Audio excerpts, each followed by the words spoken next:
Mr. Speaker, rise to speak to the motion. Don't ask for it. Mr. Speaker, House Bill 11, I think is an issue that y'all have heard about many times. You've seen people come many times, Senate and House Bill, fill the galleries. Mr. Speaker, thank you and the majority leader, Whip, so many of the patrons, Melanie team and others who helped us get this bill through the House of Delegates. This bill simply requires that all textbooks approved by the Board of Education note that the Sea of Japan is also to be referred to as the East Sea. Friends, for over 2,000 years, the body of water between Korea and Japan was known as the East Sea. And this bill harbors no disrespect to our Japanese friends, who will remain our allies and will continue to be. But rather, this bill acknowledges respect for our ally Korea and the Korean Americans who stood firm with America in the war against communism. This does acknowledge the respect for the thousands of soldiers who stood with us on the 38th parallel, and my friends who stand with us today. It acknowledges our friends in Korea who speak to the East Sea in their national anthem, and it acknowledges, properly so, one of the unique free democracies in Asia. And most importantly, it acknowledges something that is currently in our standards of learning. Our standards of learning require that the students know and are taught that the Sea of Japan is also to be known as the East Sea. My friends, this is the right thing to do for America, it's the right thing to do for Korea. It is proper acknowledgement that the Sea of Japan has long been known as the East Sea. It is a fitting sign of respect for the over 150,000 Korean Americans, many of them who are here today, who live, work, and pray in our Commonwealth, helping to make our nation and Virginia the best place to live. Thank you, Mr. Speaker. Thank you. Thank you, Mr. Speaker.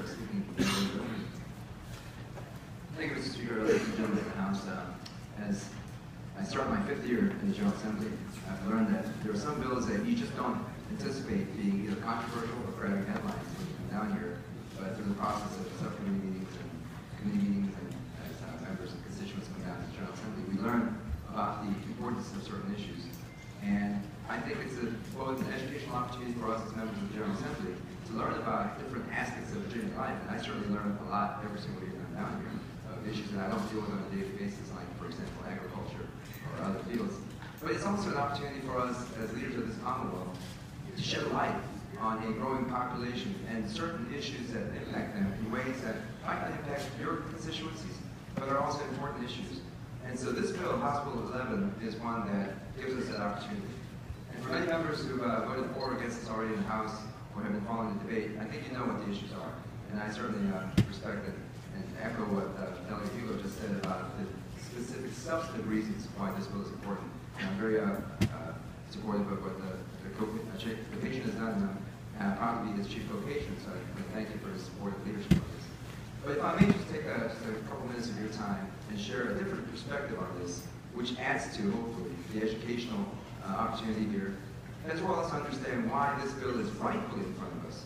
And no disrespect to my friends who consider this to be a bad precedent setting. I actually think this is a good precedent setting, because this bill allows us to do exactly what the General Assembly is designed to do, which is as elected leaders to represent the interests of our constituents and to reflect their priorities in a way that we bring a democratic process here to debate issues, find out where people stand, and then to let the chips fall where it may.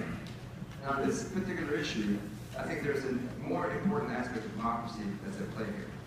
Because you see, 104 years ago, the year 1910, in the nation of Korea, which at that time was not divided, a horrible, tragic, historic circumstance happened.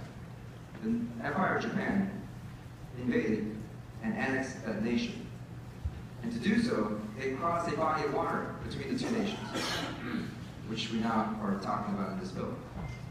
And when the Japanese came to annex that nation of Korea, they did so with brute and aggression and oppression and cruelty unmatched in the history of our nation, in the history of our world. Now, there are plenty of other countries that have gone through conflicts. There are plenty of other nations that have had historic conflicts and wars, and you can't say one is worse or better than the other. But for the people who are oppressed, the millions of Koreans who have to live under the oppression for 35 years, That is a period that they just cannot forget, they cannot sweep away into history. From 1910 until 1945, for those 35 years, all the Korean men and women and children who were born and who were living at that time went through suffering and disgrace and humility that a lot of other nations didn't have to face. Two of those people were my parents. And I dare say many of the people in our audience today and in House Room 3 who are listening and those maybe watching, they probably went through those experiences as well. And my mother, who's in her late 70s now, never talks about that period in her life. Because to this day, it aggravates her. To this day, it boils up emotions that she had locked away for 50 years. To this day, she doesn't want to think about the pain and the torture that she had to go through. Because as a young child who enrolled in school during Japanese annexation, she was not allowed to use her given name that her father, my grandfather, gave her. She had to use a Japanese name. The time that she spent in school, in a classroom, instead of having a teacher in front of her, she had a police officer with a long sword standing in front of her. Instead of using the language that she was so proud to call her own, Hangul, she had to learn and speak Japanese.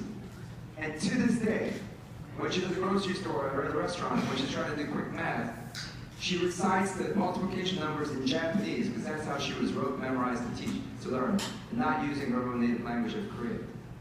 And she is not alone. There are millions and millions of Korean Americans all around the country, including here in Virginia, who have gone through that same experience. And so, after the end of that war, August 15th of 1945, what we in America celebrated as VJ Day, Victory over Japan. August 15th of 1945 is also Independence Day for Korea. Because that was the day that the first time in the Korean people's history of 5,000 years, they discovered and realized an independence and freedom and civil liberties that they've never felt during those 35 years. And it was the first time in their history where they were annexed by another nation. And so from the day that they became independent in August of 1945, they vowed, as a proud people, that they will never let anybody else ever oppress them again. They also vowed that as a nation they'll be more economically powerful so that they can compete with anybody else in the world. And so in 1950, when the war broke out again, it was thanks to the Americans who came to save that nation and the 36,000 Americans who sacrificed their lives. They fought back for the ideals of democracy and freedom that this nation stands for. And to this day, that piece of land in the southern peninsula of Korea is the only piece of land in that region that is a true democracy that strives its best to be the strongest partner for American military interests. And since then, in the 1960s and the 70s, when the communists was taking over Southeast Asia, Koreans were the first nation to step up and join the United Nations and Americans to fight back against the dominant theory because they know what it's like to be under an oppressive regime of communism and fascism. And that's why in the 70s and the 80s and the 90s and the 2000s, Koreans left their home country looking for better opportunities so that their children will never have to face that kind of oppression. And that's why people like me were able to come to the United States as a teenager to be able to live out my life here in America, to live the American dream that I would not have had the chance to do so had my parents stayed in Korea. And that is why, ladies and gentlemen of the House, when they opened up the textbooks of their children, and they saw that a map that reminds them of that oppression, that reminds them of the invasion, that reminds them of that body of water that was crossed by the Japanese to come and annex that nation for 35 years. When they saw that name designated in a way that brings back those historic inaccuracies, when that nation has fought for the last 45, 50 years to try to correct that history, they realized that the best thing that they could do is ask for a redress of this body here. That is why this bill is in front of us. The hundreds and thousands of Korean Americans that petitioned you to ask for your help, to come and ask for your relief, they are exercising their First Amendment freedom of speech, freedom of assembly, freedom to bring their grievance to the government, some things, those freedoms that they were never able to exercise when they were living under an oppressive regime. So, Mr. Speaker, ladies and gentlemen of the House, this bill is about a very simple change, which is to ask for the textbooks of Virginia going forward, no fiscal impact, going forward, to be purchased that has the accurate double name. That's all it is. But beyond that, Mr. Speaker, this bill is a symbolic beginning of what the gentleman from Powhatan mentioned in his eloquent speech today about the America that we all want. The America of Reverend Martin Luther King. The America where race doesn't matter anymore. Ethnic backgrounds and our divisions should not be a factor. But we can't get there if people are still holding on to fears and oppressions from a bygone era And they can't get there unless they feel open enough to be able to come to a place like this, speak out, to speak their mind, ask for redress in this government. And if we can provide them with that kind of relief, that's one step towards them becoming fuller, more active, civic-minded Americans and Virginians. And that is why this bill is so important to the men and women who are gathered here today. And that's why I urge that you help us pass this bill today. Thank you.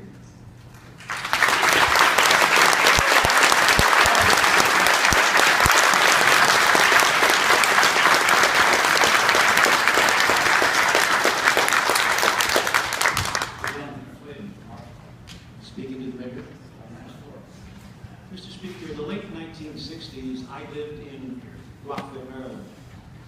And I had befriended a gentleman named Albert C. Wedemeyer. He was one of the last four-star generals for World War II. He worked under General George Cabinet Marshall. General Wedemeyer was responsible for planning of World War II. He attended the German military school in exchange in Berlin in the late 1930s. And his knowledge of the German military strategy was invaluable in helping the war effort. The reason I mention this is he wrote a book called Wedemeyer Reports. He was sent to Southeast Asia in the late 40s to look over the developments that were going on at the time, with the chasing of Chiang Kai-shek off to Taiwan, with the development of the communist Chinese efforts. He predicted the war in Korea. Unfortunately, he was not listened to. One of his contentions was that from his experience at the German military schools was that Americans did not know geography sufficient to understand the commitments or the lack of commitments that were made by the United States. I had the opportunity to put in order all of his files from World War II, from before World War II and Korea. And I know when people look at my desk, they wonder how I could order anything. But I did put his files in order, and we were on very, very good terms. Well, Mr. Speaker, I would suggest that after today, Americans, and certainly Virginians, will know where the East Sea is, and I urge passage of this bill. Gentleman from the no. Thank you, Mr. Mr. Speaker, I'm very happy to see so many Korean Americans, and specifically Korean Virginians here today. It's difficult to get up and speak after a gentleman from Vienna, the passion of how this bill affects the history of his family and his heritage. But I also think it's important for this body to know, and for Koreans across Virginia to know, the impact that they have on the Commonwealth of Virginia. More specifically, what I wanted to speak about, Mr. Speaker, is the impact that a specific Korean had on this delegate. Mr. Speaker, in the early 1980s, you all may find this hard to believe, I was a little bit of a wild child, a little bit going the direction of and I had two working parents. So I had a very concerned mother because she had to work. She was concerned that she had a teenage son who was, getting a little unruly, a little difficult to control. And so she found an outlet. Speaker, that was a karate instructor who still has studios in Northern Virginia by the name of Mountain Kim. Mr. Speaker, this young teenage boy who was starting to become flippant, starting to become disobedient to his parents, was swiftly, and I gotta say, quite frankly, brutally, shaped up very quickly. Mr. Speaker, my instructor, Mountain Kim, installed discipline, he installed integrity, and he taught me honor. Mr. Speaker, the citizens of this state that are Korean have so much impact that we can't even begin to say today. And it shows in how they've come down, like many groups, to lobby for what's important to them. We always have lots of groups that come to Virginia to lobby their issues, but rarely have I seen the intensity and the devotion that our fellow Virginians who happen to be Korean have come and worked hard on this issue. See them here in the lobby today. are in the gallery today. You can see them here on the floor with the press. And as a co-picture this bill, I appreciate them being here. I appreciate them